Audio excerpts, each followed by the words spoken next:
Kalau Anda tahu meaning kenapa Anda hidup, Anda akan bisa menahan penderitaan dalam kondisi apapun. Anda akan bisa bertahan dalam kondisi apapun. Di setiap momen hidup kita, apapun kondisinya, itu selalu ada yang bisa kita nikmati. Entah kita sedang sakit, sedang berantem dengan pasangan, sedang bangkrut, coba Anda berhenti sebentar. Nikmati momen ini. Kenyataan bahwa Anda masih bisa bernafas. Alhamdulillah, itu kebahagiaan loh. Banyak orang punya segalanya, tapi jatah nafasnya udah habis.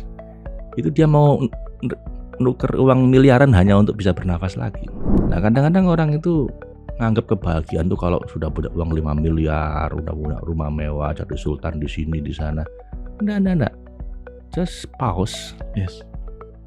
Dalam kondisi apapun sekarang, Anda pun sedang sakit, sedang masalah besar, pause. Pejamkan mata Anda, tarik nafas yang dalam. Masya Allah. Rasakan kemampuanmu untuk bersyukur, diizinkan oleh Allah untuk bisa bersyukur, itu kenikmatan lebih tinggi dibanding kenikmatan yang kamu syukuri itu. Masya Allah. Karena ada begitu banyak orang gak bisa bersyukur dengan nikmat yang didapat. Inner Game. Bismillahirrahmanirrahim. Assalamualaikum warahmatullahi wabarakatuh. Teman-teman sekalian, selamat datang. Welcome back. Kembali lagi di seri video podcast Inner Game. Ini adalah tema besar.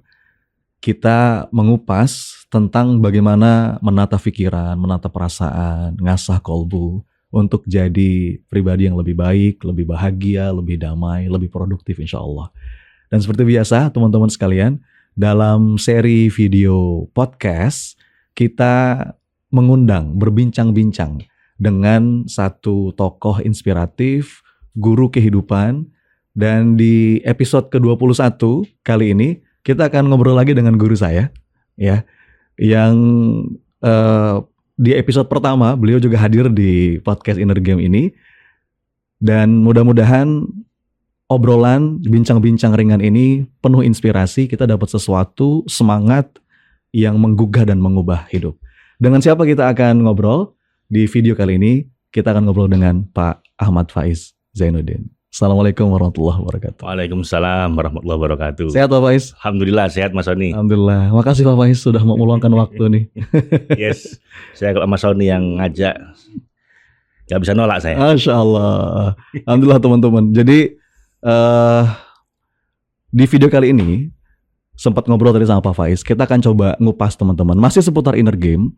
Ada satu tema yang saya banyak banget belajar dari Pak Faiz. Sejak tahun 2012 saya pertama kali kenal Pak Faiz. Tema seputar happiness, Pak. Ya. Oke. Ada satu statement yang juga Pak Faiz sering sampaikan, pada akhirnya happiness is just mind game gitu Pak ya. Kebahagiaan itu tentang bagaimana kita nata pikiran, nata perasaan. Jadi kalau boleh Pak, di video kali ini kita akan coba bahas inner game for holistic happiness. Oke. Boleh Pak ya, kita explore Pak ya. Siap. Nah, sebelum kita ngomongin holistic happiness nih Pak Faiz, why happiness Pak? Kenapa sih kebahagiaan tuh jadi penting nih Pak Faiz? Kenapa ini tema yang menjadi salah satu yang juga Pak Faiz concern di situ, pelajari cukup dalam dan sering Pak Faiz sampaikan. Bahkan saya ingat banget salah satu misi hidup Pak Faiz, spreading holistic happiness for all gitu Pak ya. Yes. Kenapa ini penting Pak? Apa pentingnya? Ya. Lah kita nyari apa di dunia ini kalau bukan happiness? Bahkan di akhirat pun kita mau nyari happiness. Bahkan bagi orang yang benar-benar murni hanya mencari ridhonya Allah, yaitu happiness juga kan? Spiritual happiness. Jadi kalau guru saya bilang, Dr. Tal Ben Shahar, beliau ini dosen paling favorit di Harvard University waktu beliau ngajar di sana. Saya baca langsung ke beliau bilang, why happiness? Because happiness is the ultimate currency. Happiness is the ultimate currency. Jadi mata uang yang paling tinggi. Artinya kita mau mencari apapun di dunia ini, kalau Anda tanya, kenapa Anda cari itu? Kenapa Anda cari itu? Anda tanya terus, kenapa itu? Pada akhirnya ujungnya akan menemukan bahwa supaya saya bahagia. Ujungnya pengen bahagia. Misalnya, saya bikin uang banyak. Buat apa? Kenapa? Ya supaya saya bisa ngasih uang banyak orang. Oke, terus buat apa lagi? Supaya saya bisa nyekolahkan anak saya. Oke, terus buat apa? Supaya rumah tangga saya sakinah mawaddah warahmah. Terus supaya saya Anda tanya terus tuh, ujungnya supaya saya bahagia. Iya. Entah itu bahagia dalam waktu dekat di dunia, maupun di akhirat di surga, maupun bahkan yang nggak mau pingin surga pun, pingin ridhonya Allah, itu pun juga bahagia. Bahagia versi dia gitu kan. Nah, jadi makanya kalau sudah ngomong bahagia, Anda tanya kenapa kok pingin bahagia, itu nggak bisa lagi. Iya. Artinya udah mentok. Ultimate tadi tuh Pak. The ultimate currency. Iya. Jadi semua yang kita lakukan di dunia ini, semua yang kita inginkan untuk dunia dan akhirat kita ini, pada akhirnya ujungnya adalah supaya kita pingin bahagia. Iya. Mentoknya di sana, Mas. Iya. Jadi bahkan Nabi pun bilang salah satu amal yang paling dicintai oleh Allah adalah memasukkan rasa bahagia. Masya Allah. Di hati orang lain, menghilangkan penderitaan mereka. Kenapa begitu ya? Karena itu yang paling berharga. At the end of the day kan itu yang paling penting, Mas. Iya. Dan ternyata untuk bahagia ada ilmunya Pak ya? Oh iya, semua itu ada ilmunya. Mau dagang aja udah ilmunya. Iya. Apalagi mau bahagia. Jadi semua ada ilmunya, Mas. Iya, saya pertama kali dulu kenal Pak Faiz di Training Safe ya Pak, tahun 2012. Ingat banget bulan Desember 2012. Jadi bulan 12 Pak, angkatan 112 tuh. Serba 12 ya. 12 ya. Jadi itu momentum yang gak terlupakan. Nah di situ tuh dapat satu pencerahan, iya ya. Pada akhirnya, dan salah satu titik tekan kalau di Training Safe itu kan happiness ya Pak. Yes. Dan ternyata sejak dapat ilmu dari Pak Faiz, tertarik banyak untuk ngedalamin tentang happiness science. Karena pendekatan untuk menemukan bahagia juga banyak jalan ya Pak. Ada yang lewat jalan filsafat, ada yang lewat macam-macam. Gimana tuh Pak penjelasannya? Iya, jadi paling tidak ada 3 atau 4 ya. Itu pendekatan kalau kita ingin bahagia. Yang pertama pendekatan para filosof. Oke. Jadi dia nggak pakai ilmu sains, bahkan tidak merujuk agama, tapi dia hanya pakai logika gitu, pakai common sense. Misalnya ada 2 kelompok besar, Mas. Well, gimana tuh, Satu kelompok namanya kelompok hedonis gitu ya. Ini filosof epikurianisme namanya. Apa tuh? Yang namanya kebahagiaan itu ya cari nikmat sebanyak-banyaknya gitu. Bahagia itu kalau kita dapat kenikmatan sebanyak-banyaknya, kenikmatan apapun, kenikmatan indrawi, lihat pemandangan yang indah, makanan yang enak, mungkin berhubungan suami istri gitu, itu semua kenikmatan. Jadi kalau pengen bahagia ya dibanyakin aja itu, namanya pleasurable life. Pleasurable life. Jadi hidup yang bisa dinikmati gitu. Itu kelompok pertama. Kelompok kedua itu namanya stoicism. Yang sekarang lagi populer namanya stoik. Iya. Dia bilang, enggak, bahagia itu kalau kita bisa punya full control of ourselves. Oh, Masya Allah. Jadi kita nggak tergantung sama luar. Kita nggak tergantung sama rangsangan-rangsangan indrawi, pemandangan indah, makan enak, enggak. Kalau kita bisa mengontrol hati kita, keinginan kita, nafsu kita, sampai benar-benar fully under control, itu kita bahagia. Iya, makanya ada tradisi stoik sekarang ini kan gitu. Karena banyak orang menderita ketika dia terjebak pada apa-apa yang di luar kendalinya gitu Pak. Pusing untuk hal itu. Yes, dan seringkali lingkungan nggak bisa kita kendalikan. Iya. Iya kan? Nah makanya dulu zaman filsafat kuno dulu itu filosof yang pleasurable life ini disebut dengan filosof taman. Sukanya tinggal di taman-taman yang indah kemudian ngasih ceramah-ceramah. Sementara stoik ini seringkali disebut dengan filosof tong. Apa Jadi dia tinggal di dalam tong, Mas. Oke. Di gentong gitu, dia tinggal di situ. Jadi di tempat-tempat kumuh begitu. Dia ingin menantang asumsi masyarakat bahwa bahagia tidak harus nyaman di sekeliling kita. Kita bisa tetap bahagia sebagai gelandangan sekalipun misalnya. Nah itu 2 kelompok besar tentang mencari kebahagiaan. Itu di kalangan filosof ya. Dan kemudian sampai sekarang kan masih banyak turunan murid-muridnya itu. Tapi bukankah ada perbedaan Pak ya antara happiness dan pleasure itu kan, kebahagiaan dan kesenangan itu? Nah di kemudian hari kan dibeda-bedakan itu. Dulunya ya mereka begitu aja. Ada lagi yang ketiga bilang bahwa enggak, bahagia itu kalau kita bisa memperjuangkan kebaikan. If we have meaningful life, dia bilang gitu. Para pejuang kemerdekaan misalnya itu sebenarnya menderita secara indrawi, gitu, secara fisik. Jadi nggak pleasurable sama sekali hidupnya, tapi dia bahagia karena dia tahu bahwa hidupnya itu untuk sesuatu hal yang dia perjuangkan, yang sangat bermakna, meaningful life. Itu misalnya Aristoteles ya bilang gitu, eudaimonia dia bilang begitu. Jadi nggak harus sesuatu yang bisa dinikmati secara fisik, tapi sesuatu yang deep inside our heart itu we feel happiness itu. Nah itu para filosof. Nanti agama beda lagi. Jadi kalau agama kan ngasih panduan bagaimana bahagia itu tidak hanya di dunia, tapi juga di akhirat gitu kan. Yes. Ini pendekatan agama. Kalau ini kan udah ada banyak yang bahas ya. Ustadz, saya kira udah sangat banyak, di mana intinya kebahagiaan itu keseimbangan antara fid dunya hasanah wa fil akhirati hasanah. Jadi kita itu harus di dunia juga bahagia, tapi juga jangan di dunia aja, kita juga harus punya visi afterlife. Setelah di dunia ini, di akhirat itu juga bahagia. Bahkan para sufi misalnya Pak Rumi mungkin ya itu mengatakan bahwa bahkan ujung bahagia itu bukan di dunia maupun akhirat, tapi di cinta ilahi. Dia bilang gitu. Jadi udah ada 3 nih. Jadi surga dunia, surga akhirat, dan melebihi surga.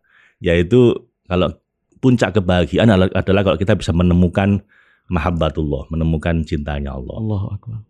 Nah itu dari sisi agama. Nah, di kemudian hari ada para saintis, para peneliti yang pendekatannya itu murni ilmiah, empiris gitu. Evidence based gitu. Evidence based yang meneliti tentang masalah kebahagiaan. Disebut dengan positive psychology atau psikologi positif. Itu tahun berapa tuh Pak lahir?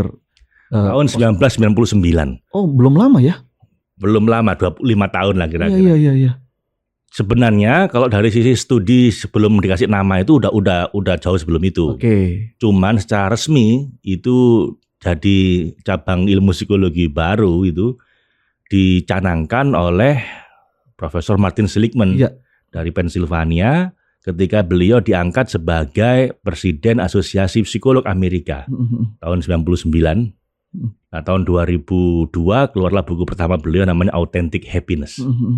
Nah, dia bilang ketika dia diangkat jadi presidennya psikolog itu, beliau bilang ini ilmu psikologi ini nggak adil. Kenapa? Terlalu banyak meneliti orang sakit jiwa. Iya. Sebelum 99 tuh ya? Ya, jadi 90% lebih penelitian di jurnal-jurnal itu kebanyakan neliti orang sakit. Depresi, kecemasan, stres, sakit jiwa lah. Padahal kan populasi yang paling banyak ini orang normal. Nah, kenapa kita nggak bikin penelitian yang itu membantu orang normal supaya lebih bahagia, lebih optimal hidupnya, lebih berprestasi? Dia bilang, saya nggak bilang penelitian tentang masalah kesehatan jiwa yang minus ini jadi nggak ada, enggak. Saya ingin lebih seimbang aja, dia bilang. Nggak sampai 90%, ini cuma 10%. Maka kita perlu, dia bilang, memperbanyak penelitian di bidang positif psikologi. Positif dalam arti begini, kalau orang normal itu 0, orang sakit jiwa itu minus. Lah, dari minus ke 0 itu kan menyembuhkan. Itu ya begitu. Lah kita perlu bagaimana 0 menjadi plus, jadi positif. Jadi positif psikologi. Lalu beliau bikin teorinya yang pertama kali di bukunya Authentic Happiness itu, definisi kebahagiaan itu ada 3 kata beliau. Apa tuh Pak? Pleasurable life, good life, dan meaningful life. Yang tadi itu ya berarti ya? Nah ya, nanti beliau ambil dari filsafat itu, kemudian dari penelitian ilmiah juga, beliau simpulkan bahwa yang namanya orang bahagia itu dia punya tiga hal dalam hidupnya. Yang pertama, hidupnya bisa dinikmati, pleasurable life. Jadi dia juga enak dengan pernikahannya gitu kan. Kemudian dia juga punya kehidupan yang nyaman, yang pokoknya secara indrawi nyaman lah gitu ya. Itu yang hedonistic happiness tadi itu. Tapi juga nggak hanya ini, dia juga harus punya meaningful life. Karena kalau cuman hedonistic life ini, nanti dia orang makin tua, kapasitas dia untuk bisa menikmati itu semakin berkurang. Nah, kompensasinya dia harus punya meaningful life. Karena orang makin tua, mungkin secara indrawi dia makin lemah, makin nggak bisa mampu menikmati, tapi secara hati dia bisa semakin dalam kebahagiaannya. Dalam riset kan dikatakan seperti itu. Pensiunan yang menua dengan gracefully begitu ya. Aging gracefully, menua dengan bermartabat itu semakin tua semakin bahagia, Mas. Oh, Masya Allah. Walaupun kapasitas kemampuan dia menikmati hidup itu semakin lemah. Iya. Kemampuan indrawinya mata semakin lemah. Makan nggak bisa enak. Makan juga nggak bisa kayak dulu ya, benar. Hubungan suami istri yang nggak sekuat dulu. Tapi dia semakin bahagia. Katanya. Kenapa? Karena dia meaningful life. Dia menemukan kebahagiaan lain, kebahagiaan batin. Nah, inner game itu kan kebanyakan di situ. Iya. Jadi menemukan kebahagiaan batin terlepas apapun kondisi kita kan. Kalau sama good life tadi bedanya apa, Pak? Nah, kalau good life itu yang saat ini. Saat ini. Saat ini Anda menggunakan strength Anda. Sehingga dalam menjalani hidup Anda saat ini Anda bisa flow. Bisa mindful. Enjoy, mindful. Jadi intinya yang dimensi ketiga good life itu kita harus bisa menemukan, menggunakan dan mengembangkan karakter strength kita. Masya Allah. Itu dia bikin teori namanya VIA karakter strength, ada 24 karakter strength. Itu kita tes sampai menemukan top 5 kita apa. Nah, kita harus gunakan 5 ini, top 5 kita ini. Istilahnya find, develop and play your strength. Find, develop, play. Ya, itu begitu kita bisa melakukan 3 itu, kita akan bisa berkontribusi maksimal dalam apapun yang kita lakukan. Iya. Dan kita akan bisa flow. Flow itu ketika melakukan apapun, kita kehilangan sense of time, sense of self. Lupa diri, lupa waktu. Kayak orang main game itu lupa diri, lupa waktu. Sampai begitu ada dia ngeflow. Nah, 3 pilar inilah yang mengawali positive psychology, the sense of happiness. Yang kemudian di kemudian hari 10 tahun kemudian sama Martin Seligman direvisi menjadi hal yang lain. Oh, direvisi?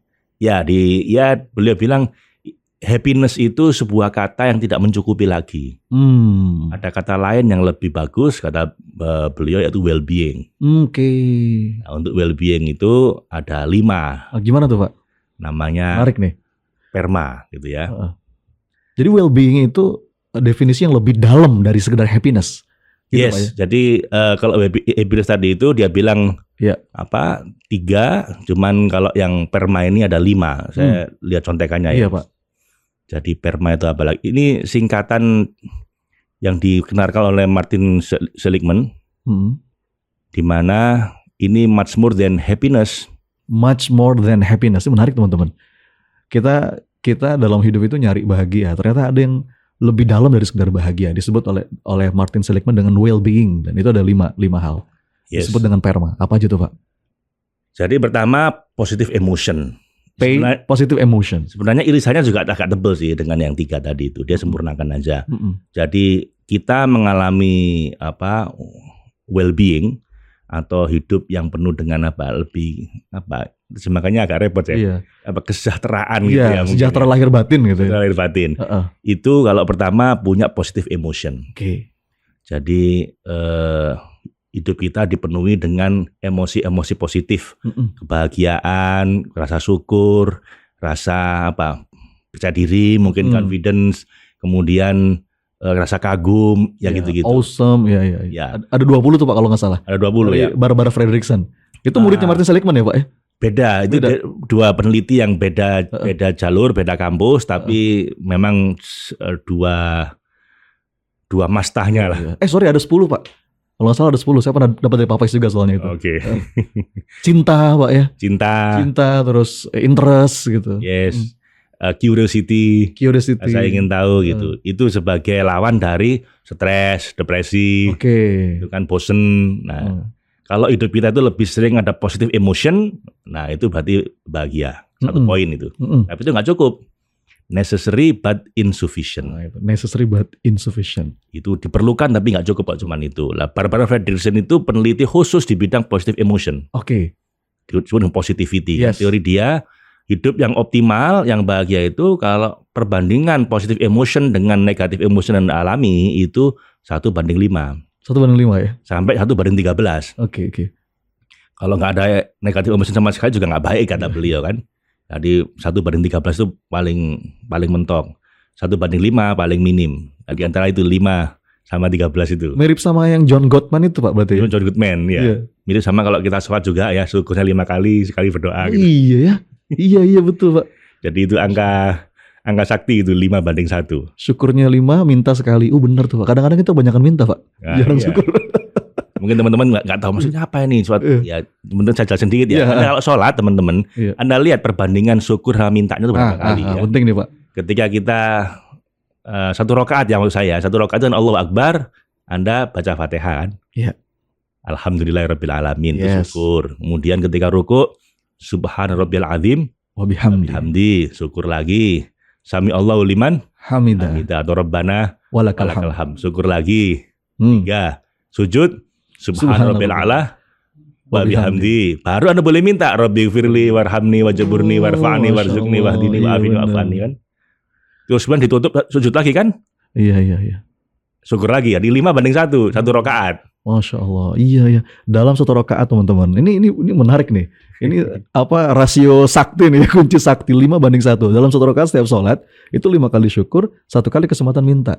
Dan itu ternyata sama dengan apa risetnya. Penelitian Barbara Fredrickson, Iya. penelitiannya John Goodman. Ya, terus penelitian dari neurolog ya, namanya Rick Hanson kalau saya nggak salah, itu juga otak kita itu cenderung mengingat yang negatif, Iya. yang positif. Maka untuk menetralisir itu kita perlu paling nggak 5:1 itu. Termasuk hubungan dengan pasangan, dengan anak, Pasangan. respon positif gitu Pak ya. Yes, itu John Goodman ya kan. Iya. Makanya teman-teman 5:1 ini sangat penting. Makanya Anda bolehlah berbuat kesalahan 1 kali, Anda tutup dengan 5 kali berbuat baik. Ya begitulah. Tebus dengan 5. Setiap Iya. satu tebus dengan 5. Yes. Inspiring. Bener Pak. Dan juga kalau Anda minta itu etikanya orang minta itu 5 kali bersyukur dulu baru 1 kali minta. Iya. Nah, kita ini kan kebanyakan 5 kali minta sekali bersyukur. Lalu ketika hidupnya ruwet komplain, kok doa saya nggak dikabulkan ya Allah. Lah modelmu kayak begitu. Ya Allah. Syukurnya kurang, kebanyakan minta gitu. Itu nampar banget Pak, majelop itu. Masya Allah. Ya itu perma satu yang Positive pertama emotion. Yang Iya. kedua engagement. Engagement. Engagement Gimana tuh, Pak? itu khusyuk dalam apapun yang Anda lakukan, Anda engage. Mm-mm. Anda kerja ya engage dengan pekerjaan Anda apapun bermain pun Anda perlu engage. Intinya adalah be here now, Oke. menikmati apapun. Mindful berarti ya. Mindful. Jadi engagement. Ini flow tadi itu di sini. Iya. Ini peneliti utamanya rekannya Martin Seligman juga, namanya Mihai Csikszentmihalyi. Iya. Itu dia ngajar di California. Saya pernah ke sana tuh. Di Claremont Graduate University, baru meninggal orangnya. Artinya Pak, orang yang nggak bahagia dalam hidupnya, orang yang sulit untuk sampai pada well-being tadi, itu diantara cirinya orang yang nggak engage dengan apa yang dia lakuin itu Pak ya. Orang yang nggak khusyuk dengan apapun yang dia lakukan. Iya. Mikirnya apa nggak di sini kini, Iya. sibuk dengan yang belum ada gitu kan, atau mensedihkan yang sudah lewat gitu Pak ya. Iya. Makanya kita teman-teman yang Muslim mungkin ya kita dilatih khusyuk itu 5 kali sehari. Ketemu 5 lagi kita. Latihan khusyuk 5 kali sehari. Iya. Lewat sholat minimal itu Pak ya. Itu karena Allah pengen kita bahagia. Iya. Kita dilatih untuk apapun yang kamu lakukan khusyuk lah. Iya. Nah ini menarik Pak. Tadi kan sempat kita bahas ya, supaya dari sisi agama dijelaskan supaya kita nggak cuma bahagia di dunia saja tapi juga bahagia di akhirat. Karena ada juga yang punya pola pikir terbalik tuh Pak. Yang penting saya di akhirat bahagia, di sini wis nggak apa-apa menderita. Itu pun kurang tepat sebetulnya Pak. Karena Allah pengen kita bahagia di dunia ini. Gitu nggak sih Pak? Saya kira kan doanya fid dunya hasanah, fil Iya. akhirati hasanah. Tapi ada orang memilih begitu ya sebenarnya pilihan dia saja. Tapi kalau memang ada yang enak dua-duanya, kenapa Anda pilih salah satu kan gitu? Iya. Iya, Mas. Jadi saya kira perlu sekali ini supaya orang nggak salah paham ya bahwa kebaikan tertinggi itu hanya mementingkan akhirat. Nah, dunia pun juga penting. Dunia kalau nggak diisi orang baik nanti yang menguasai orang jahat. Iya. Kalau orang baiknya nggak bahagia, sementara yang kelihatan bahagia orang-orang jahat, nanti orang-orang awam pengen jadi orang jahat. Bener itu Pak. Ya, kalau sampean pulang dari masjid kelihatan kumrungsung, stres, sementara pulang dari nightclub ketawa-ketawa. Sana aja lah gitu. Ya kesana aja kalau orang ini. Bener. Mestinya agama itu membahagiakan gitu Pak ya. Lah iya. Iya. Makanya Nabi kan bilang yasiru wala tu'assiru gitu. Permudahlah, jangan dipersulit. Khususnya buat orang awam. Supaya apa? Supaya kebaikan ini populer di dunia. Yes. Nggak gitu nanti yang populer kejahatan. Iya toh? Jadi makanya pentingnya kenapa kita bahagia di dunia sebagai orang baik itu adalah untuk ngasih contoh pada orang kebanyakan bahwa ini loh, jadi orang baik bisa bahagia. Yes. Orang baik mestinya bahagia. Orang baik, orang taat tuh bahagia. Harusnya begitu. Iya bener ya. Nah, tapi ada juga teman-teman yang memilih jalan pokoknya dunia ini kayak penjara, saya menderita enggak apa-apa, yang penting di akhirat bahagia. Ya enggak apa-apa juga, mungkin dia juga punya dalil yang berdasarkan itu. Tapi kalau saya aliran yang fid dunya hasanah fil akhirati hasanah. Wabtaghi fima atakallahu darul akhirah wala tansa nasibaka minad dunya itu. Yes. Jangan lupakan bagianmu di dunia gitu Pak. Iya. Iya, Mas. Insyaallah. Karena itu satu hal yang ya perlu kita sadari juga Pak, karena mestinya kan dengan kita beragama makin taat gitu ya. Tadi ya sholat itu latihan kita engage, latihan khusyuk, itu membuat kita jadi sosok yang happy gitu ya. Jadi ceria, ngelihat setiap keadaan tuh menemukan keindahan. Itu indah banget Pak. Karena memang sebenarnya apa ya, kebahagiaan yang di sini, engagement ini atau khusyuk ini, di setiap momen hidup kita, apapun kondisinya, itu selalu ada yang bisa kita nikmati. Ya. Entah kita sedang sakit, sedang berantem dengan pasangan, sedang bangkrut, coba Anda berhenti sebentar. Nikmati momen ini. Kenyataan bahwa Anda masih bisa bernafas. Alhamdulillah, itu kebahagiaan loh. Banyak orang punya segalanya, tapi jatah nafasnya udah habis. Itu dia mau nuker uang miliaran hanya untuk bisa bernafas lagi. Ingat zaman COVID tuh, ketika orang rebutan oksigen untuk bisa bernafas. Nah kadang-kadang orang itu nganggap kebahagiaan tuh kalau sudah punya uang 5 miliar, udah punya rumah mewah, jadi sultan di sini, di sana. Enggak. Just pause. Yes. Dalam kondisi apapun sekarang, Anda pun sedang sakit, sedang masalah besar, pause. Pejamkan mata Anda, tarik nafas yang dalam. Masya Allah. Rasakan. Loh, Allah udah ngasih tools ini untuk kita latih 5 kali sehari. Iya. Tapi banyak orang nggak digunakan ini Mas. Sehingga hidupnya ruwet. Iya. Saya ingat 2 nasihat dari Pak Faiz tuh. 2 nikmat primer. Ini sering saya sampaikan di mana-mana nih Pak. Okay. 2 nikmat primer dalam hidup itu bernafas, bersujud. Gitu Pak ya. Iya. Yang lain sekunder. Yes. Iya. Masya Allah. Iya. Apapun kondisi Anda, seruwet apapun kondisi Anda, asal masih punya nafas dan masih bisa sujud, itu sudah nikmat. Iya. Nggak mesti punya ini dulu, punya itu dulu gitu ya. Nah, para psikolog asik juga ini menemukan bahwa orang yang standar bahagianya sangat rendah justru orang yang paling bahagia. Oke.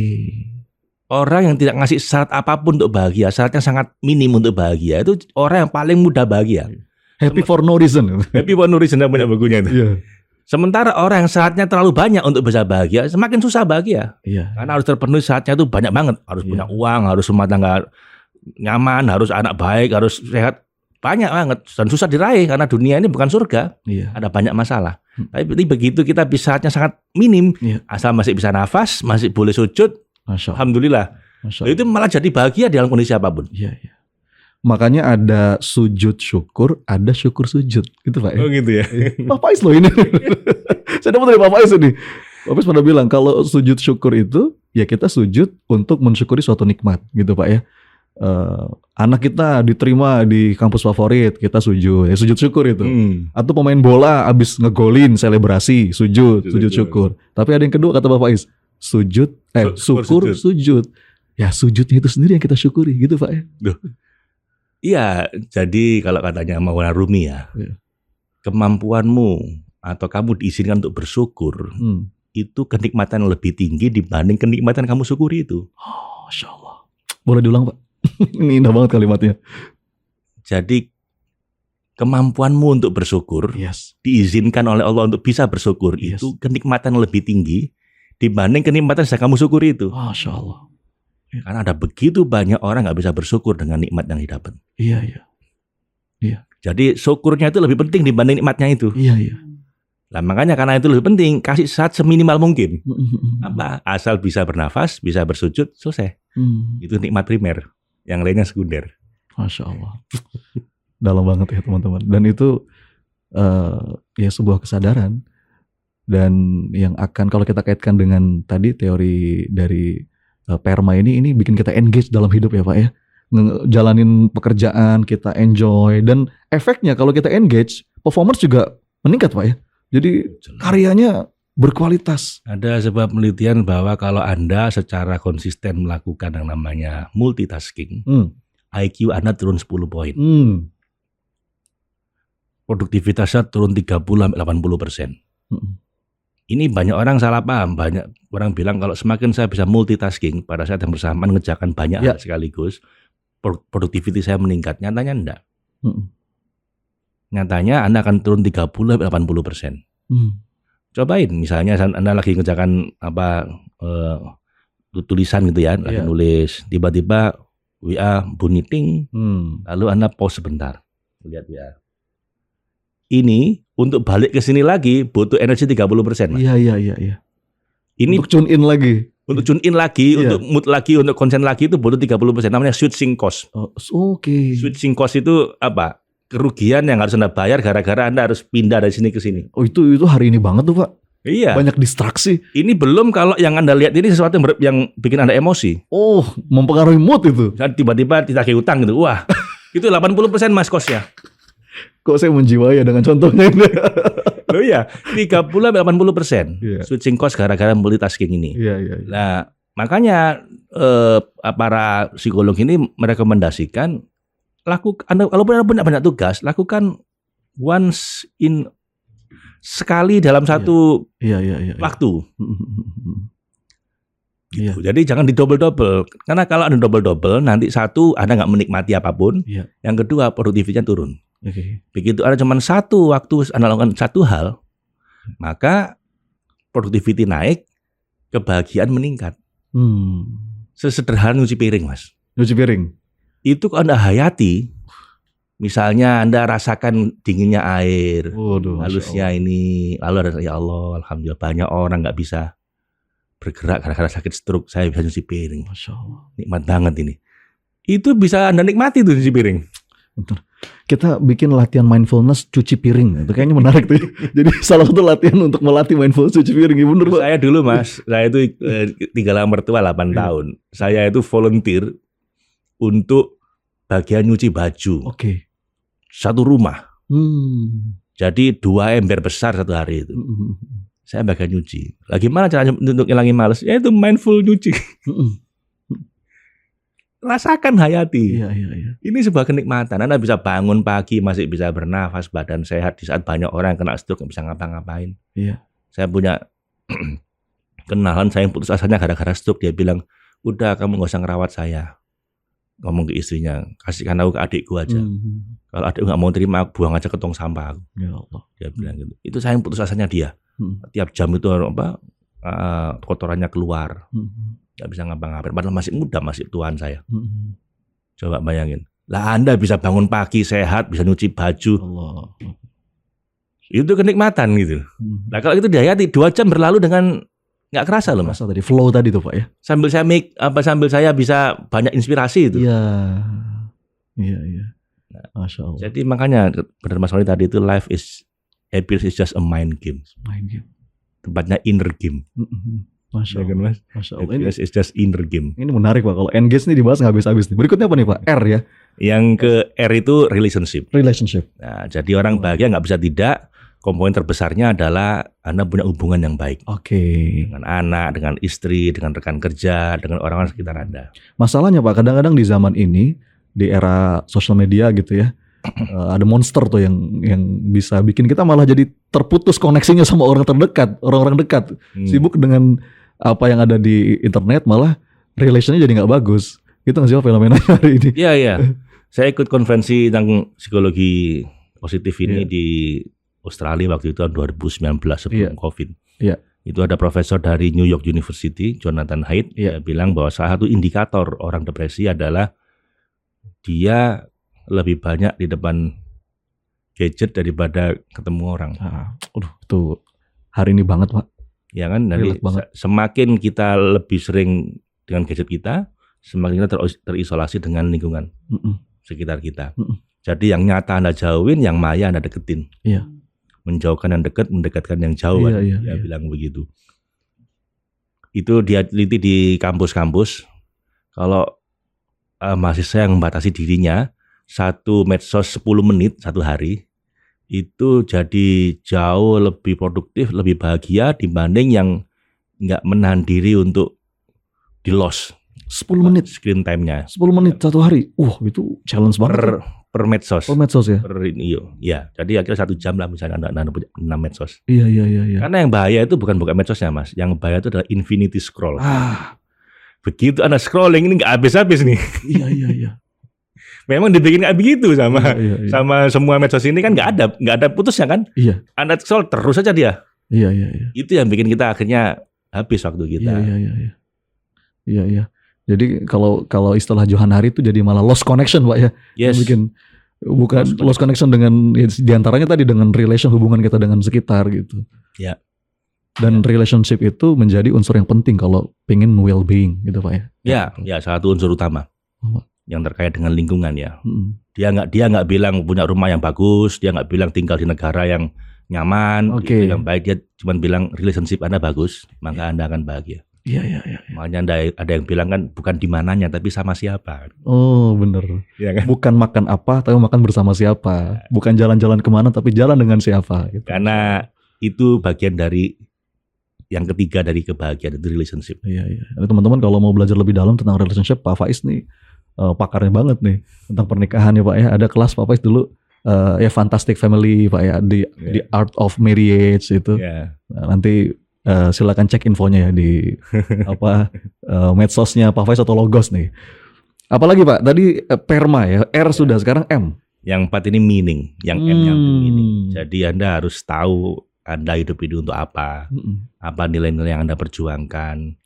Anda rela mati untuk apa. Iya. Sesuatu yang itu lebih penting dibanding diri Anda sendiri. Iya. Karena kalau balik ke Johan Hari tadi Pak, dia juga bilang tuh salah satu yang bikin kita depresi karena disconnecting from meaningful value. Jadi banyak orang yang lost connect dengan meaning, itu banyak Pak ya kejadiannya hari ini. Iya. Kenapa? Karena apa ya? Di zaman kita ini memang yang terjadi membuat kita jadi kehilangan meaning of life kita. Gimana tuh Pak? Ya misalnya waktu kita sangat banyak habis untuk mengamati hidupnya orang lain. Ya atau menganggap wah yang di Instagram ini sultan ini atau artis ini kayaknya enak banget hidupnya. Enaknya jadi dia. Ya. Padahal ketika Anda jadi dia aja pengen bunuh diri. Iya toh. Iya. Ada berapa banyak nggak gitu. Iya. Jadi akhirnya kita lupa dengan diri kita. Karena sibuk lihat yang di luar, lupa lihat yang ke dalam. Iya. Sampai Anda nggak menemukan apa sebenarnya makna itu ya. Makna hidup Anda ini apa? Kalau katanya Viktor Frankl yang pendiri logoterapi, dia bilang if you know your why, you can bear almost anyhow. Kalau Anda tahu meaning kenapa Anda hidup, Anda akan bisa menahan penderitaan dalam kondisi apapun. Anda akan bisa bertahan dalam kondisi apapun. Bahkan kalau if you know your why, you will find the how. Bahkan kalau Anda udah tahu apa makna hidup Anda, mengapa Anda melakukan ini, nanti caranya itu ketemu. Bagaimana caranya ketemu? Ya. Jadi banyak orang itu sibuk dengan caranya bagaimana saya nggak bisa. Kalau Anda nggak ketemu caranya itu karena why Anda kurang kuat. Kalau Anda sampai nggak menemukan caranya itu karena meaning Anda itu kurang kuat. Why Anda kurang kuat. Kalau nasihat Pak Faiz dulu, sebenarnya nggak ada orang malas. Yang ada hanya orang yang belum menemukan meaningnya mungkin Pak ya. Kehilangan visi. Iya, atau ya kayak sekarang misalnya Mas Horni lagi di Jakarta bilang, "Mas, ada waktu nggak jalan kaki ke Bogor?" Males. Ngapain? Tapi saya bilang, "Mas, ada uang 1 miliar di Bogor. Kalau sampean jalan kaki sampai sana malam ini, uangnya untuk Anda." Males nggak? Gas. Semua malesnya hilang. Jadi males itu hanya gara-gara kita nggak punya visi, nggak punya why yang cukup kuat. Begitu why-nya cukup kuat, males itu hilang semua. Makanya nggak ada orang males, yang ada orang kehilangan visi. Orang nggak punya something to fight for itu nggak ada. Begitu itu ada, jadi bahagia. Dan itu diverifikasi sama Martin Seligman ini, hidup yang bahagia itu kalau Anda menemukan your meaning of life. Nah, temukan itu. Iya. Lanjut Pak, terakhir nih berarti. Terakhir accomplishment atau achievement. Jadi Anda punya sense of success, achievement. Nggak harus sukses sebanding orang lain ya, tapi yang penting Anda tahu Anda sedang punya keinginan ini, lalu Anda sedang mengejar itu, Anda bisa mencapainya, Anda merasakan sense of success. Dia bilang it is not the pursuit of happiness, but it's the happiness in pursuit. Orang bahagia itu bukan ketika jadi bukan kita sedang mengejar kebahagiaan, tapi Anda itu akan bahagia ketika punya sesuatu yang sedang Anda kejar.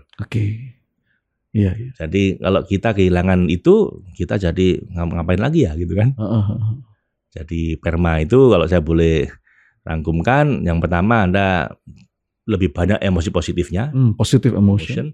Yang kedua, apapun Anda lakukan Anda engage, khusyuk. Yang ketiga, Anda punya hubungan yang baik dengan orang-orang sekitar Anda. Yang keempat, meaning, Anda punya makna hidup yang jelas. Yang terakhir, Anda punya pencapaian-pencapaian dalam hidup Anda sehingga Anda merasa hidup Anda ini ada progres itu. Iya, Masya Allah. Dan itu 5 elemen utama Pak dari yang lebih dalam sekedar happiness, well-being gitu Pak disebut Pak. Ya, ini dia sebut dalam bukunya judulnya flourishing. Oke. Jadi tahun 2002 itu beberapa tahun setelah dia mendirikan Positive Psychology, dia bikin buku Authentic Happiness. Ini sejarahnya ya. Dia bilang 3 pilarnya tadi. Pleasurable life, good life, sama meaningful life. 10 tahun kemudian 2012 dia bilang, nggak cukup kalau cuma itu. Gue tambah 2 lagi. Nah itu dia bikin perma, bukunya judulnya Flourishing. Nah sejak itu orang-orang pada pakai beliau. Oke. Tapi ada yang kurang ini Mas. Ada yang kurang Pak ya? Ada yang bilang perma ini belum lengkap. Belum memasukkan unsur kesehatan. Oh, health. Makanya permah. Dikasih H. Ya? Oke. Dikasih H. Anda dapat semua tapi kalau Anda sakit gimana coba? Iya benar. Karena susah untuk bahagia. Benar. Permah. Iya. Nah berarti ini masuk nih Pak dalam bahasan kita. Harus holistik ya Pak ya. Yes. Nggak parsial gitu. Nah, Kenapa? Why holistik itu jadi penting Pak? Tadi tuh ada kalimat yang Pak Faiz sampaikan. Necessary but insufficient gitu Pak ya. Yes. Penting tapi nggak cukup. Mesti holistik. Ini Pak Faiz nulis buku ini nih Pak. Saya ingat banget nih. Hobbes ya 7. Oh iya, ini bukunya. Itu dia. Ini Hobbes ya. Hobbes. Kalau bisa dilihat ini ada 7 dimensi. Nah, ini jauh hari sebelum Pak Martin Seligman bikin teori ini. Masya Allah. Saya bikin ini tahun 97-96. Iya. Positive Psychology belum lahir bahkan. Iya, 99 tadi kan lahir. Iya. Saya masih mahasiswa ini. Di Unair Pak ya? Di Unair, di psikologi Unair saya bikin ini bahwa kita nggak bisa bahagia secara parsial itu. Iya. Kita kalau mau bahagia itu harus holistik. Iya. Saya menyebut holistic person. 7 dimensi yang harus kita berdayakan. Yang pertama dimensi emosi, ya, perasaan, positive emotion tadi itu. Ya. Yang kedua dimensi hubungan, relationship. R-nya tadi itu. Kemudian dimensi intelektual. Ya, intelektual itu yang flow tadi itu yang bisa bikin flow engagement. Ya, oke. Ya, karena kalau kita secara intelektual itu diperkaya terus, kita akan bisa semakin nyaman dengan pekerjaan kita bisa flow. Benar. Ya, kemudian dimensi fisik. Health tadi yang ditemukan terakhir tadi itu. Iya. Fisik. Lalu dimensi estetika. Estetika disebut di sini enggak, tapi di ahli yang lain menyebutkan. Misalnya satu guru saya namanya Profesor Decker Keltner dari Berkeley. Ya. Satu penelitian beliau tentang O itu apa? Kekaguman. Rasa kagum. Awesome gitu. It's awesome gitu awesome. Kan. Anda lihat misalnya Anda naik gunung tiba-tiba sampai di puncak, wah, ini luar biasa ini. Lah itu kebanyakan di sisi sense of beauty. Iya, keindahan. Ya, bahkan ada hadis akan Allah Maha Indah dan mencintai keindahan. Nah, ya kan? Iya. Jadi penting juga keindahan ini. Mungkin nggak primer, tapi bagi orang udah terpenuhi yang lain-lain, biasanya dia nyari ini. Yes. Makanya beli karya seni yang mahal. Iya. Ke tempat-tempat indah, karena ini penting. Iya. Keindahan. Lalu yang ke-6 ini yang banyak orang sangat concern, tapi nggak disebut di sini, yaitu masalah keuangan. Keuangan, finansial. Saya nggak tahu bagi teman-teman penting nggak keuangan itu. Kayaknya jadi fokus utama nih kebanyakan orang. Itu aja yang dicari. Nah itu jarang yang menyebut itu. Saya jarang melihat ahli-ahli psikologi yang anggap itu penting. Oke. Karena mungkin dianggap unsur di luar diri kita kali ya. Oh ya. Mungkin begitu. Ya. Tapi ini unsur di luar diri kita yang sifatnya vital. Iya benar. Kalau ini nggak ada, bagi banyak orang itu penderitaan luar biasa. Iya. Makanya saya masukkan dimensi keuangan ini. Itu saja yang terakhir dimensi spiritual. Yes. Ini last but the most important adalah dimensi spiritual yang makna tadi itu. Iya. Jadi 7 dimensi ini harus beres semua. Harus beres semua Pak ya. Dan harus jadi apa efeknya kalau misalkan parsial tuh Pak? Nah, coba Anda rasakan misalnya ya, Anda kehilangan satu aja itu bisa masalah loh Mas. Iya. Misalnya kehilangan kesehatan, Anda punya uang, hubungan baik, Anda mungkin pinter, Anda profesor, Anda mungkin ibadahnya bagus, tapi kena stroke. Itu sangat parah. Iya. Terus yang saya sayangkan banyak ulama, banyak orang pinter mengabaikan dimensi kesehatan. Iya. Anggap hidup ini yang paling penting ibadah, yang lain nggak penting. Oke, sampai Anda kena stroke baru ngerti rasanya. Nggak bisa ibadah akhirnya. Yang nyari uang juga begitu, pokoknya uang, begitu sakit, uangnya habis juga untuk berobat. Iya. Ya kan? Jadi makanya ada yang bilang Aku ini heran, orang itu cari uang habis-habisan hanya untuk kehilangan kesehatan, akhirnya uangnya habis untuk mengembalikan kesehatannya. Iya. I surprise people make money to lose their health and then they lose their money Restore. to restore their health, ya kan? Nah, makanya Anda hilang satu bahaya. Iya. Atau mungkin relationship. Ada orang konglomerat uangnya banyak, sehat, olahraga terus mungkin, tapi kemudian anaknya kena narkoba. Itu bisa langsung drop kebahagiaannya. Makanya each dimension is important, necessary, but insufficient. Nggak cukup cuman itu. Dan ini interconnected. Saling terhubung. Oke. Karena Anda menaikkan satu dimensi, Anda menaikkan dimensi yang lain. Keuangan Anda membaik, Anda bisa umroh, bisa haji, akhirnya spiritual menaik, ya kan? Kesehatan Anda meningkat, stamina Anda untuk mungkin jalan-jalan juga lebih baik, stamina Anda untuk kerja, finansial juga baik, stamina untuk ibadah juga lebih baik. Ya kan? Karena makanya bagi saya olahraga itu ibadah. Iya. Nggak kurang pahalanya dibanding Anda sholat juga gitu. Kalau niatnya benar ya. Iya. Nah, makanya ini saling terhubung. Nah, yang lucunya Mas, di kemudian hari bukan hanya Martin Seligman yang saya lihat pada akhirnya menuju ke situ, tapi juga guru saya yang lain namanya Dr. Tal Ben-Shahar. Oke. Dari Harvard Pak ya? Dari Harvard ya. Yang tadi saya sebutkan itu mahasiswanya ada 1.400 kalau lagi kuliah itu. Begitu dia keluar dari Harvard, dia bikin lembaga sendiri namanya Happiness Study Academy. Yes. HSA. Nah, di situ dia bilang bahwa happiness is wholeness. Yang ngutip Helen Keller. Helen Keller ini seseorang tokoh yang buta dan tuli. Wholeness itu gimana Pak maksudnya? Menyeluruh. Iya. Jadi tidak parsial. Iya. Happiness is wholeness. Dia bilang whole being, whole person well-being. Okay. Nah, dia bilang gitu. Kalau Martin Seligman kan cuma well-being. Iya. Dia bilang, oh enggak, kebahagiaan yang paling tinggi itu adalah whole person well-being. Kalau well-being Anda itu holistik. Iya. Laki-laki saya udah bilang itu tahun 97. Masya Allah. Beliau bilang itu barusan aja. Iya. Ketika beliau bilang HSA itu, saya ikut training beliau, saya ikut sertifikasi beliau itu Mas. Namanya Certified in Happiness Academy, Happiness Study. Sampai level MA itu, sampai level S2 itu dia bilang bikin itu. Jadi kata dia kalau mau happy ada 5. Kalau tadi kan perma ya, ini spire. Oke. Spire itu S spiritual. Oke. P itu physical. I itu intelektual, R relationship, E itu emotional. Ya, kan mirip-mirip ya? Iya. Cuman kalau saya tambah 2 tadi, keuangan dan estetika. Iya. Lah disinilah kemudian beliau dalemin. Dari sisi filsafatnya gimana, dari sisi ilmu ekonomi, dari sisi sejarah, dari sisi psikologi, dari sisi agama, dari sisi art, seni. Makanya dia bilang, saya kurang setuju dengan positif psikologi. Dia bilang, ya itu penting tapi nggak cukup. Karena ilmu kebahagiaan ini harusnya tidak hanya dikaji dari psikologi. Oke. Karena ilmu kebahagiaan ini harusnya menyeluruh. Dikaji juga dari sisi filsafat, dari sisi sejarah, dari sisi ekonomi, dari sisi psikologi tentunya, dari sisi agama juga dia bilang. Makanya dia bilang bukan happiness psychology tapi happiness studies. Oke. Dia bikin program sertifikasi itu mengkaji ilmu kebahagiaan dari semua pendekatan ini plus di 5 dimensi spire. Nah, makanya akhirnya karena saya juga lebih dulu bikin itu. Dan akhirnya saya juga ambil sertifikasi itu, akhirnya saya bikin tuh Mas, namanya program Holistic Happiness Practitioner. Jadi dia bikin Certified Holistic Happiness Practitioner. Gitu ya. Masya Allah. CHHP. Dan wajib ikut teman-teman. Saya nggak ngawur bikinnya ini. Saya udah ngembangkan ini sejak tahun 90-an, kemudian saya juga ambil dari kurikulum yang dikembangkan oleh profesor yang paling populer di Harvard University di bidang psikologi kebahagiaan.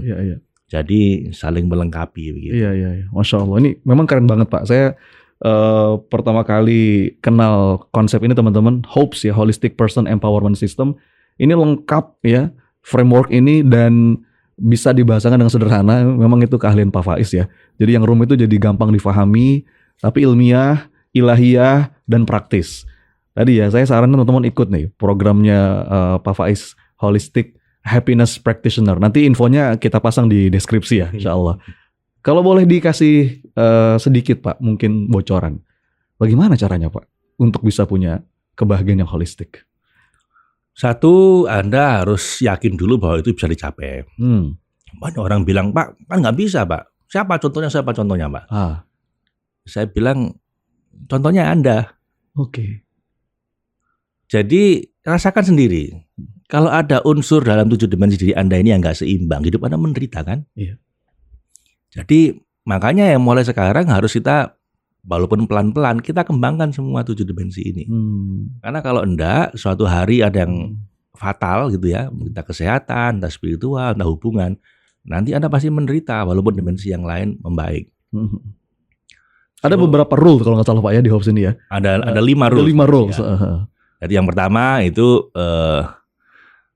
everything is interconnected. Yeah. Jadi it's interdependence, saling tergantung. Yang satu drop, bikin yang lain ikut drop. Yang satu naik, yang lain ikut naik. Makanya Anda bisa mulai dari dimensi manapun. Yeah. Anda suka olahraga dulu aja. Oke. Anda suka seni, mulai dari keindahan dulu boleh. Yeah. Ada banyak orang jatuh cinta sama Tuhan lewat seni. Yeah. Lewat puisi yang indah, mungkin lewat keindahan yang agung bikin dia jadi wah, Tuhan Maha Indah. Bisa lewat situ. Anda suka nyari uang lewat finansial juga boleh. Karena satu naik, yang lain. Tapi jangan lupa, ini jangan dilupakan dimensi yang lain. Anda jangan terfokus itu aja. Makanya prinsip yang kedua, focus on your strength. Focus on your strength. But fix your fatal weakness. Oh, yang di fix itu yang fatal weakness ya Pak? Yang urgent. Urgent ya? And take good care the other dimension. Coba diulang Pak. Focus on your strength, fix your fatal weakness, take good care the other dimension. Take good care the other dimension ya. Nggak ada orang yang sempurna. Itu sebenarnya prinsip yang kedua ya. Nobody perfect. Jadi nggak ada orang semuanya bagus semua, top semua nggak ada. Makanya yang ketiga, karena nggak ada yang perfect. Terimalah kekurangan Anda, tapi kekuatan Anda perbaiki. Fokus di situ. Kalau emang tugas Anda pengusaha ya digaspol keuangannya. Karena seorang ulama spiritualnya digaspol. Karena ilmuwan ya intelektualnya digaspol kan gitu. Tapi fix your fatal weakness. Kalau Anda tahu ada dimensi yang nggak gawat ini, perbaiki segera. Anda tahu kesehatan Anda terancam, perbaiki kesehatan Anda. Anda tahu hubungan dengan Tuhan kayaknya agak parah ini, ya perbaikilah. Sebelum itu mengacaukan semuanya gitu. Analoginya yang pernah Pak Faiz bilang tuh ketika ada anak misalkan satu dia jago bahasa Inggris, yang satu dia lemah matematika, itu perlu kita fokus kekuatan tuh Pak ya. Kecuali kalau yang kelemahannya itu bisa jadi fatal gitu Pak ya. Yes. Kelemahan itu baru kita perbaiki. Kalau dia jadi nggak lulus gara-gara itu, kita perbaiki. Tapi selebihnya fokus pada kekuatan. Kenapa Anda nggak bisa menjadi world class kalau Anda hanya memperbaiki kelemahan Anda? Jadi manusia rata-rata Pak ya. Jadi manusia rata-rata. Tapi kalau Anda fokus di kekuatan Anda punya 1000 kelemahan dimaklumi. Iya toh, karena Anda hebat di situ, yang kelemahan Anda dimaklumi semuanya. Kecuali itu yang fatal ya. Yang bisa bikin Anda stroke, lah itu perbaiki. Yang bisa bikin anak narkoba, hubungan rusak, perbaiki. Belum rusak semua kan. Jadi fokus on your strength, fix your fatal weakness, take good care the other dimension. Orang nggak peduli Cristiano Ronaldo nggak bisa nyanyi nggak apa-apa Pak ya. Yang penting nendangnya jago. Nggak bisa matematika nggak apa-apa. Nilainya jelek semua nggak apa-apa. Yang penting jago nendang bola gitu. Di Paris itu kan. Focus on your strength, fix your fatal weakness, take care the other dimension. Oh itu keren banget tuh. Begitu. Jadi terus kemudian success is a journey not a destination. Jadi ini nggak pernah finish. Ini berjalan seumur hidup ya Pak. Lifelong learning kan. Jadi yang penting Anda mengarah ke jalan yang benar, jalan aja terus. Karena nggak ada kata selesai ini. Terus aja ke situ. Gitu Mas Roni. Masya Allah. So teman-teman pasti penasaran kan? Ya. Nanti kita pasang di link deskripsi kalau teman-teman mau pesan buku Hobbes ini atau juga mau ikut program tadi tuh Holistic Happiness Practitioner, itu saya sangat sarankan ya. Itu belajar berapa lama Pak? 100 hari. 100 hari ya. Di 15 kali pertemuan. Kita mulai dari tanggal 29 September. Tapi kalau terlambat seminggu 2 minggu setelah itu masih bisa masih pendahuluan yang awal-awal. Tapi itu penting Mas. Certified Holistic Happiness Practitioner. Anda bisa jadi life coach di situ. Anda bisa jadi penceramah mungkin. Ada penceramah yang sekarang ini kemana-mana ceramah pakai materi saya itu. Sepotong-sepotong dan dibayar di situ dan fine itu oke gitu. Masya Allah. Anda bisa cari parenting supaya anak Anda bahagia. Karena tadi happiness juga di semua bidang dibutuhkan Pak ya. Yes. Ini kehidupan. Di sekolah. Saya waktu di Melbourne itu saya ikut kursus Natal Bensari ini di Geelong Grammar School. Geelong Grammar School itu sekolahnya Pangeran Charles, Mas.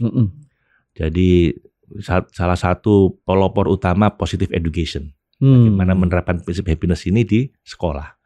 Dan ini komentarnya Pangeran Charles. Sepanjang kehidupan saya gitu, masa-masa yang paling membahagiakan saya ketika saya sekolah di situ. Oke. Dia bilang begitu.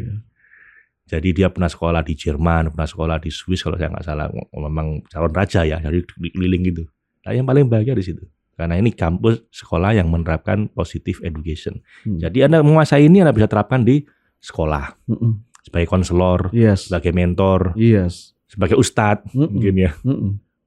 Di semua bidang. Makanya kita kasih Certified Holistic Happiness Practitioner. Iya, Masya Allah. Luar biasa. So teman-teman sekalian, tunggu apa lagi? Masya Allah. Saya pun banyak banget yang ngambil dari Pak Faiz di dalam beberapa materi, beberapa kelas. Jadi ya mudah-mudahan ilmu ini memang sangat-sangat kita butuhkan. Kita bisa jadi insan kamil gitu Pak ya istilahnya ya. Insan holistic person tuh insan kamil. Manusia paripurna. Ya nggak ada yang sempurna, tapi kita perlu tadi tuh memperhatikan beberapa hal agar kita jadi whole person well-being, istilahnya Natal Bensari. Pak Faiz, makasih banyak Pak Faiz ya. Masya Allah, seru banget obrolan kita video kali ini. Dan mudah-mudahan kita nanti bisa ngobrol lagi sama Pak Faiz di lain kesempatan. Ada mungkin beberapa statement Pak, ajakan. Pak Faiz sekarang lagi sibuk apa dengan, selain tadi ya ada holistic happiness practitioner, ada program apa lagi Pak yang sedang difokusin nih di Logos atau di Selfcorp kali ini?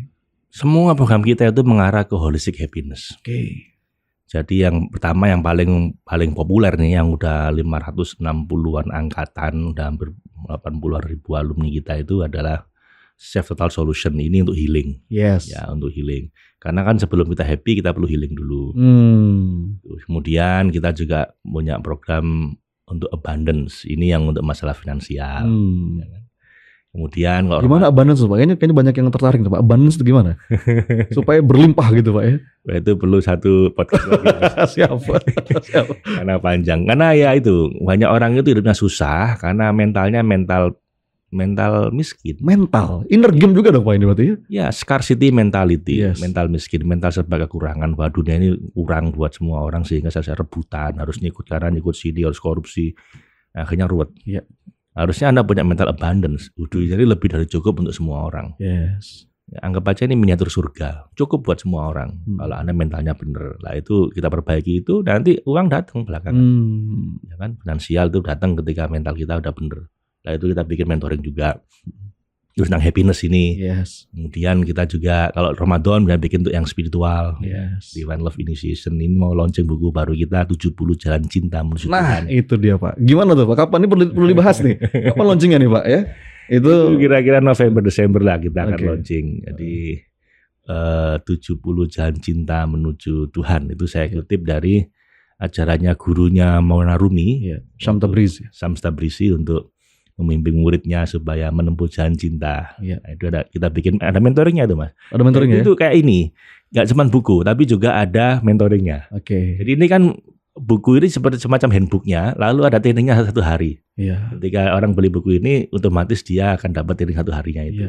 Itu juga begitu. 70 hari itu 70 jalan cinta itu ada mentoring 50 harinya. Ada 9 kali webinar yang ngajak kita step by step, satu persatu untuk menempuh jalan cinta menuju Tuhan gitu ya. Nanti kita launching November Desember kira-kira. Amin insyaallah. Siap hadir Pak. Kita gas pokoknya ya. Makasih Pak Faiz. Mudah-mudahan berkah dengan segala program yang dipersembahkan ya untuk umat ini. Ini penting banget teman-teman. Saya kebayang ya kalau apa yang Pak Faiz ajarkan ya, ini bisa menjangkau sebanyak mungkin orang. Jadi berdaya nih ya di level individu, level keluarga, level masyarakat ya. Barokah insyaallah. Terima kasih Pak Faiz. Sekali lagi atas waktunya teman-teman. Terima kasih udah nyimak. Mudah-mudahan dari obrolan kita ini dapat banyak inspirasi, motivasi, semangat, dapat ilmu yang menggugah dan mengubah kita, mengubah kehidupan. Sampai jumpa di video yang lain. Tetap di Inner Game Podcast. Assalamualaikum warahmatullahi wabarakatuh.